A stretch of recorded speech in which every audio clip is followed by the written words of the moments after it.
to expound a little bit on some of the themes that we talked about during the Black Cloud workshop. Because I remember kind of feeling like the fluff lectures, you guys all know the fluff lectures, like let's get in the ninja headspace and all that. And that's kind of how I always felt about it. But then COVID happened to me. And what I realized was that actually I sort of had to do this differently.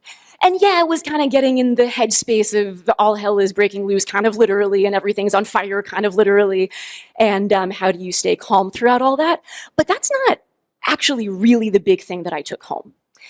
It was more that it formed my ideas about expertise and how you can actually succeed in that kind of environment. So let's talk about the relationship between mental models and resuscitation expertise. This is a curbside I get all the time, some version of this. I bet you guys have experienced this on either the receiving or the giving end. So the blood pressure is okay and all, but the patient just doesn't look great. And the lactate was high and now it's getting higher even after 2 liters of fluid. So I did an ultrasound and the EF looks okay and ... I get this call all the time. And when I get a call all the time, it makes me think that we're doing something wrong. Like, whatever we're doing, our mental models are not equipped to deal with a frequent clinical problem. Because really, what these people are asking me is essentially, now what? They've reached a where this sidewalk ends moment. They've reached a moment that they've done all the things. They've followed the arrows, and what next? Now, there are difficult clinical problems. And that's one thing. But the other thing is that we don't have an infinite number of moments to solve them. Our patient is getting sicker and sicker and sicker. You can't hit the pause button. That would be nice, but you can't do it. This patient needs you to solve the problem in a timely manner. And if we've learned one thing from critical care research, from sepsis to ARDS to heart failure, when you do something often matters just as much as what you do. If you do the exact right thing, 7 hours too late, that doesn't count. Speed matters for your individual patient. Now, to add insult to injury, if all you need to do all day is just sit and think about that one patient and you have all the time you need and nothing else is happening, that's cool. But that's not really how this works. We all know this feeling. We've all been there in the ED or maybe in this most recent workshop we just did. And this feeling, now it gets really complicated for us. So, how should we go about improving our ability to solve hard clinical problems in the context in which we need to solve them?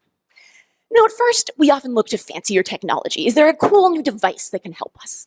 Sometimes we look to, oh, maybe there's a new algorithm with more arrows and metrics and all that good stuff that we can turn to and just follow the arrows. Or more often, what's more research? Maybe we just need another paper or another 10 papers. But what I discovered, I don't think any of those things will actually solve this problem. The only thing that I've discovered that truly gets us there is expertise. Now, when I say that, you guys are probably like, okay, how is that different from like being a mental ninja? That sounds kind of squishy and fair enough. But it turns out there's actually a really robust science of expertise. We just don't talk about it. And the bottom line from all of this research on expertise is this. Experts aren't born, they're made. And I find that a very meaningful thing for both us as learners and us as teachers. It's not like you just have somebody who's really, really smart and off you go. Experts are not born, they are made. Now, one of the first studies of expertise that was boring but fascinating was this one. This group of researchers took a college kid and they were like, okay, we're gonna have you learn to memorize strings of numbers. And at first, he could do what most people could do, about 7 numbers. And then he worked for a year on slowly memorizing longer and longer strings of numbers. And as you would expect, at first he progressed slowly and incrementally, 7 numbers, 10, 12, 15. But then something fascinating happened. When he got to about 20 numbers, the progression changed. All of a sudden, he made a leap from 20 to 50, and then again progressed and progressed until eventually he could memorize 80 strings of numbers. You could tell him 80 numbers, and he could spout them right back to you. Now, why this is a useful thing to do, I don't know, but that's not the point. The point is what happened during this study, which is what we see in expertise in areas as different as jujitsu and chess. This right here, this quantum learning leap. What happened here? What happened here was acquisition of a new mental model. And again, we see this in every single kind of expertise. We see these leaps. If you think about experiences you've had in your life with learning something, it doesn't go incrementally, or it does, but then there's a leap. Now, it turns out that in every single field, what truly differentiates experts from novices is the quality and quantity of their mental models. Now, where this gets really interesting is what this group of scientists did next. Because what they decided to do is be like, okay, well, maybe you just have a special talent for memorizing numbers, and that's cool, but can you teach it to somebody else? So they had the first guy, who could now spout off 80 numbers after hearing them once, teach the second guy. And when he taught the second guy, this is what they found. That quantum learning leap, it happened faster. It happened sooner. Why? Because teaching expertise, what is it? It's passing on our mental models. That is what teaching expertise is about. And I think it's significant that you don't have to develop it de novo every time. You can teach it to somebody else.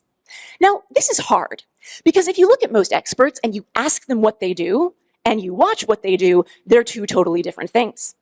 Experts are often terrible teachers because they either can't break it down to what they're actually doing. They can't back calculate it and tell you about it, or because when they do something, they do it their expert way. When they try and teach it, they just teach it the way they were taught, even though that's not the way they do it. But this exercise in back calculating mental models, I think helps us both as learners to really explicitly think about how am I doing this, and as teachers. So the science of expertise, what can that tell us about how we should go about improving clinically, is this. I think that really, or at least what I had to do, to get better clinically on a new level was improve the quality and quantity of my mental models. And I had to sit down and do it very explicitly. And I had to do it in two different ways. One, functional bedside pathophysiology, and two, my clinical problem-solving skills. Now, when we talk about functional pathophysiology, here's an example of non-functional pathophysiology. So this is the way that I was taught acid-base. I bet a lot of you were taught acid-base this way. This is not a mental model. You cannot use this at the bedside, or maybe you can with a hypothetical patient on a multiple choice test, but not really. That's not a mental model. This is a mental model. This is a mental model that we can pass on. But it's not just philosophically that I have a problem with this. I think it sets up this false dichotomy that's very harmful. This false dichotomy that you can either be physiologically precise, but that means you're not clinically relevant.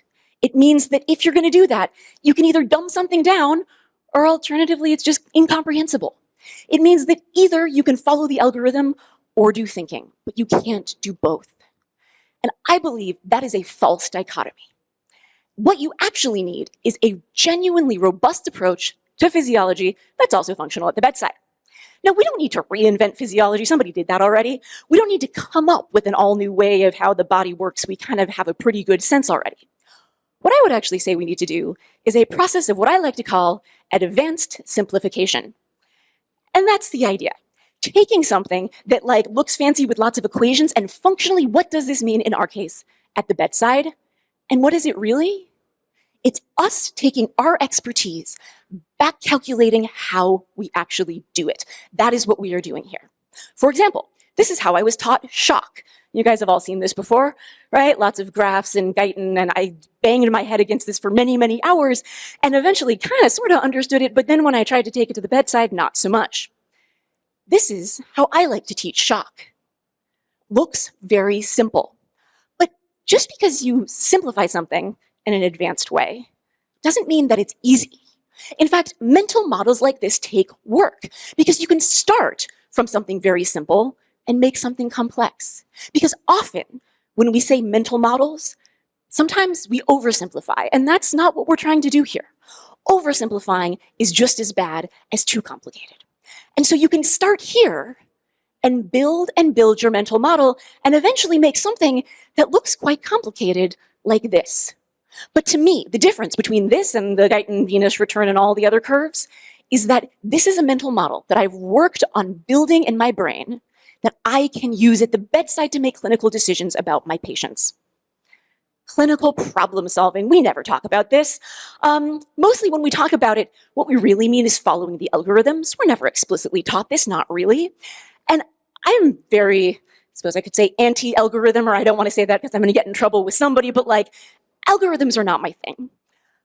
But I'm not saying that you just go to work and be like, I guess, hopefully it's a smart day for me today and I'll just think really good. Yeah, that's not what I mean by we shouldn't be following algorithms. What I actually mean is that there's an alternative to blindly following arrows, which is an organized approach to problem solving, and that I'm a big fan of. Because there's a difference between being algorithmic and systematic. So for example, we all know this one, this is the ACLS algorithm. One of the many problems I have with this is that I think between all the arrows and footnotes and whatever, you kind of miss the forest for the trees. The way that I like to teach my mental model of cardiac arrest is just this. You need to perfuse the brain while you're working on identifying and addressing reversible causes and rebooting the heart at the same time, the end. This is my mental model. Now, if we zoom in, for example, on one of these, the reversible causes thing, the way that we were taught this was the H's and T's, right? I'm not a big fan of that one either. Why? There's a reason that experts don't use mnemonics. The organization of the mnemonic has nothing to do with the organization in your brain of the problem itself. This was an interesting study looking at chess masters, because it turns out if you have chessboards, chess masters can memorize the appearance of multiple chessboards in a really impressive way, but only if those chessboards are how they would actually happen in a real game. If you just randomly put chess pieces on the chessboard, it does you no good whatsoever. They're no better than novices. Why? Because they're not just good at memorizing random things. They have mental models that allow them to remember something specific. And so similarly, the letters H and T have no intrinsic relationship to the way that I think about cardiac arrest. So how do I organize my thinking about cardiac arrest? I put it in these categories. Is there a respiratory cause, a hemodynamic cause, or a metabolic cause? Because that way of being systematic about the causes of cardiac arrest also has something intrinsically to do with my bigger picture mental model. So organized approach to problem solving. Now, there's one last component of this. That's another false dichotomy, I would say, which is we have this idea that our job is to hopefully come to the correct diagnosis and avoid the wrong diagnosis, and there's one and one. I don't think that's true, especially in sick patients. It's not right or wrong, good or bad.